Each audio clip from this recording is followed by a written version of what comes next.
a cousa é que aquí hai unha revisión clarísima da parroquia de Cabreiros e máis dos arredores, e uns traballos interesantísimos, sobre todo algúns sobre os castros, verdad? Sobre os, supoño que os castros da culpa do pombo que está ali atrás, non?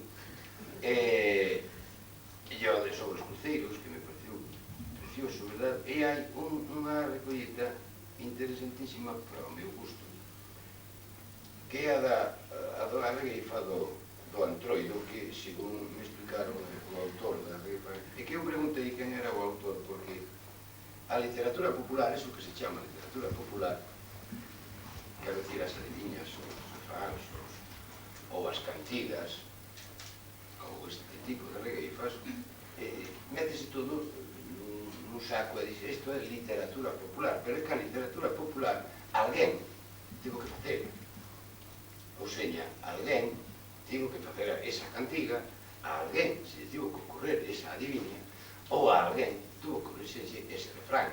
É certo que iso cae nas maus de todos, e todos o transforman e pertenece a todo o mundo. Pero, bueno, eu sempre senti unha certa curiosidade de saber quen é a literatura popular, quen realmente é. Eu acórdome sempre do conto aquel do crego, non? Que tiña ali dous petos na iglesia, que poñía antes polo menos había sempre, non? Un poñía culto e outro poñía clero. E entón, un día, un dos feligreses viu que estaba o home sacando os cartos dos dous petos e dixo, que saque usted, que se quedou cos cartos donde pon clero, é normal. Dixo, pero do outro, donde pon culto, e o cura dixo, é logo quen é o que sabe máis latín da parroquia. Pois, claro.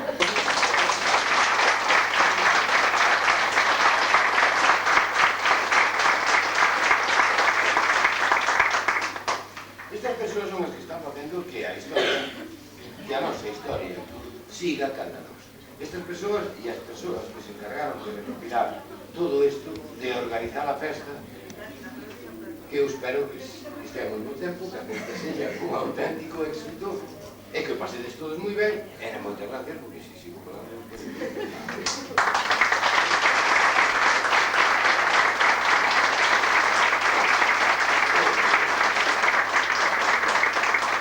Ben, pasar a isto, gracias por a súa presencia en nombre da comisión, das señoras e señoritas da comisión, e recalcar o agradecemento á Diputación, que foi a que correu con maior gasto, e despois o Concello e a Comisión, que foron a veces.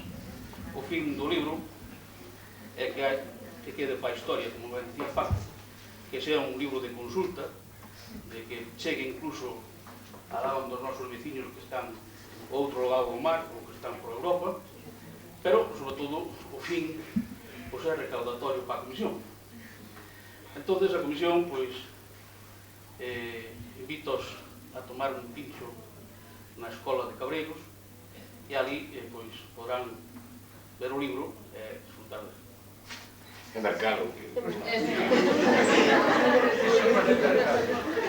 Entón, eu quero resaltar, como xa dixeron as portavoces, de o gran traballo que fixeron, porque cando elas empezaron e cando eu recibín, pois víase moi lonxe isto, pero ca axuda de José e de outros moitos máis que están presentes, por exemplo, pois foise plasmando de Domiro, que fixo a regueifa no seu Entroido de Cadás, é que está claro que non está, pero tamén hai que deixar algo, ou co ano, ou co outra iniciativa, é que complete pois, o que falta aí.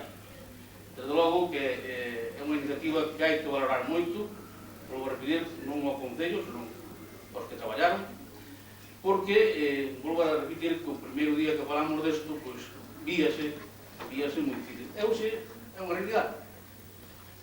Entonces, queda aí un traballo, incluso algúns recordarán os seus anos mozos das bandas de música, das orquestas que houve en Cabreiros, os cruceiros de todo o Concello, e eses moinhos, e todo iso que queda aí, e que pouco a pouco, pois, con a modernidade, como dicía Paco, pois vai nos arrasando, vamos deixando un pouco de un lado, porque indo os medios non chegan para modernizarse, para canto máis para conservar as cousas que son difíciles de conservar ou non usalas.